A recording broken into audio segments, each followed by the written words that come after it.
Indonesia, Malaysia, Cambodia. Oh, look at Cambodia, 97%. We're gonna begitu besar dari tahun 2000 berapa itu? 2018, 2022 ke sini, itu ya. Suatu perubahan hanya dalam waktu kurun 3 tahun telah mengubah sebuah orde dunia. Ini tentu memberikan implikasi sangat besar, sangat fundamental. Dan oleh karena itu, Presiden Prabowo selalu mengingatkan kita harus menyiapkan diri, menguatkan diri. Karena dunia memang tidak dalam situasi yang biasanya kita kenal. Menjadi sangat unilateralis dan harus mampu kita jaga kedaulatan dan kepentingan Indonesia. Muncul blok-blok baru di luar yang biasanya tradisional. Kita lihat Amerika Serikat yang tadi saya sorot ya, bagaimana Amerika yang selama ini menjadi promotor untuk North American Free Trade Agreement, kesepakatan 3 negara, Kanada, Amerika, Meksiko, untuk sama-sama membuat NAFTA, sehingga hubungan trade dan investment itu bisa berjalan hampir tanpa halangan. Di dalam era Presiden Trump yang kedua ini, dilakukan seluruhnya menjadi totally tidak berlaku. Secara unilateral, sepihak, Amerika kemudian menyampaikan mengimpos tarif. Kalau NAFTA itu namanya free trade, itu biasanya tarif mendekati 0 atau bahkan 0%. Yang terjadi sekarang, tiba-tiba Trump menerapkan kepada negara tetangganya yang sebetulnya selama ini bergabung dalam sebuah blok free trade, yaitu North Africa Free Trade Agreement, NAFTA. Tiba-tiba tetangga sebelahnya dikenakan tarif Kanada 10% untuk energi, 25% untuk komoditas lainnya. Meksiko 25% across the board. RRT 10% ini on top of yang selama ini RRT sudah terkena dari semenjak Trump 1.0, Biden, dan Trump 2.0. Jadi waktu Trump 1.0 dan Biden, RRT itu sudah dikenakan tarif dan belum turun, sekarang ditambahkan 10%. Diumumkan pada 1 Februari 2025 untuk pengenaan tarif tersebut. Reaksinya sungguh luar biasa. Jadi kalau teman-teman wartawan masih sedikit mau ngecek ke Google situasi awal itu, disruption dari terjadinya keputusan ini terhadap global sentiment luar biasa negatif. Sehingga Presiden Trump tanggal 3 Februari, 2 hari kemudian mengatakan, oke, karena reaksinya begitu negatif, saya tunda 1 bulan. Waktu itu kemudian terjadi, lega, mungkin kita bisa work out. Pada tanggal 4 Februari, RRT karena tidak mendapatkan penundaan, jadi yang ditunda hanya tarif untuk Meksiko dan Kanada, dan itu pun hanya untuk 1 bulan. Tanggal 4 Februari, RRT yang sudah dikenakan tarif mulai 1 Februari melakukan retaliasi, balasan, dengan menerapkan tarif 15% untuk import coal dan LNG dari Amerika Serikat, dan penerapan 10% dari import crude, mesin pertanian, kendaraan, dan truk dari Amerika Serikat. Perang dagang terjadi.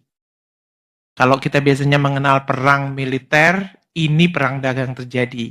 Satu negara secara unilateral melakukan tarif untuk men-charge lebih tinggi, negara lain melakukan retaliasi. Jadi medan perangnya ada di perekonomian. Kemudian ini belum selesai, tanggal 10 Februari Presiden Trump menerapkan tarif lagi untuk spesifik besi, baja, dan aluminium. Tarifnya 25%. Any besi baja, aluminium dari negara manapun masuk Amerika kena tarif 25%. Dan karena ini menimbulkan reaksi negatif, negara lain juga akan melakukan retaliasi. Tanggal 13 Februari, Presiden Trump mengumumkan kalau terjadi retaliasi akan dilakukan reciprocal, dibales lagi. Jadi ini adalah sebuah language, bahasa yang mengatakan tidak ada perdamaian di sini.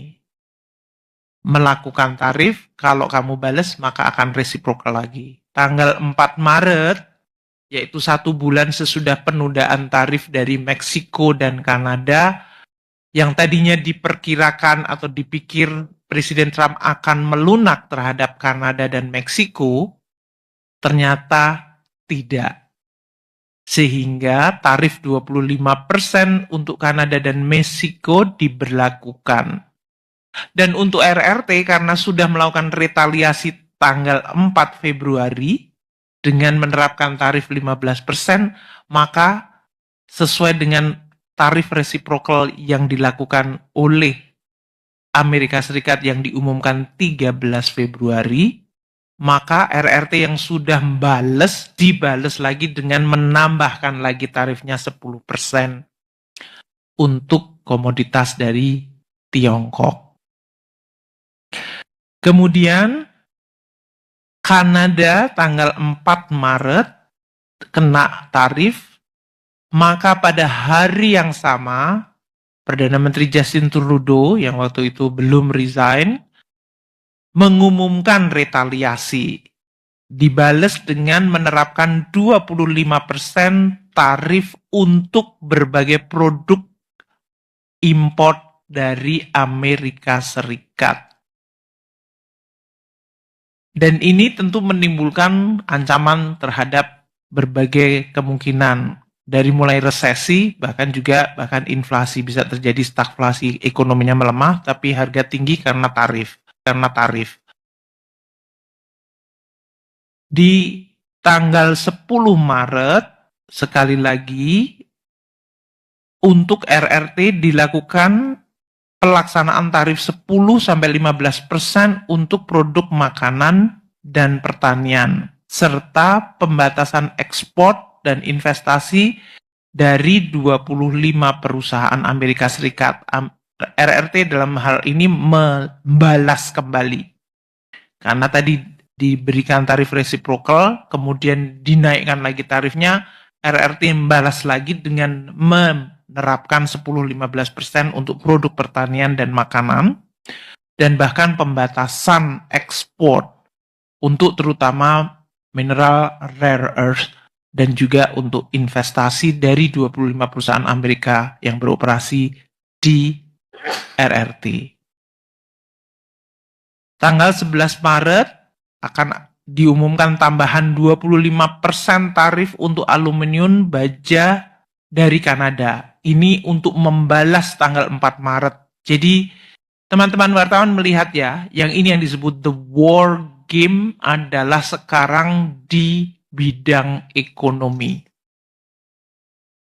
Trade yang tadinya berdasarkan rule base sekarang bisa secara sepihak diubah. Dan Presiden Donald Trump dalam hal ini memang mengincar negara-negara yang memiliki surplus terhadap Amerika atau Amerika defisit terhadap negara tersebut.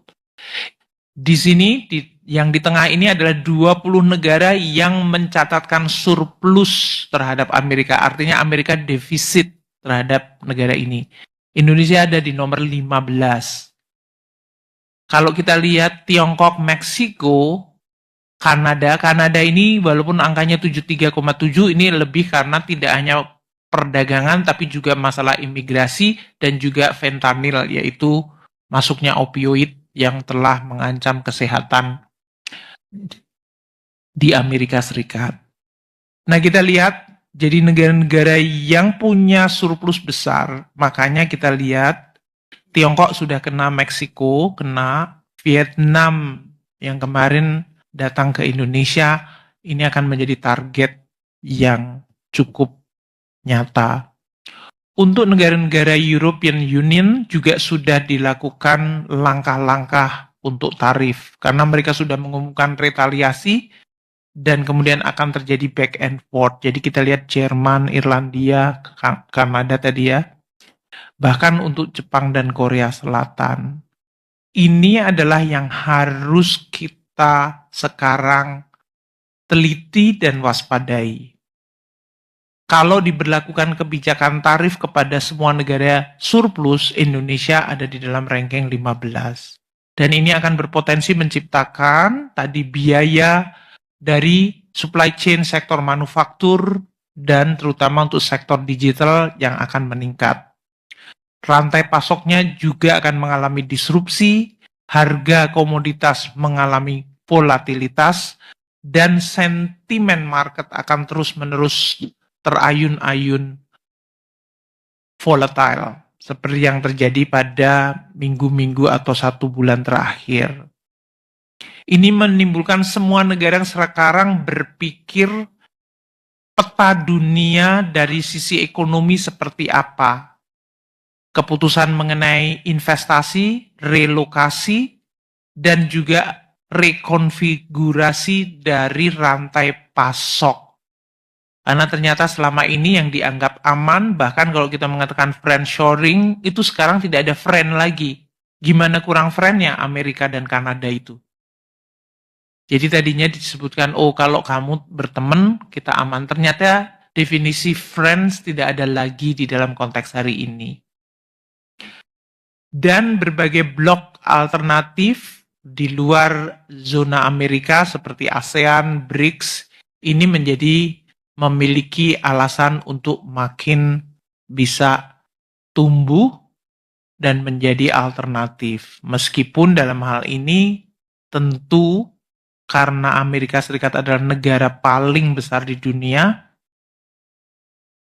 pasti apa yang dilakukan oleh mereka mempengaruhi seluruh dunia juga. Nah, konteks inilah yang kemudian akan kami bawa ke ekonomi di Indonesia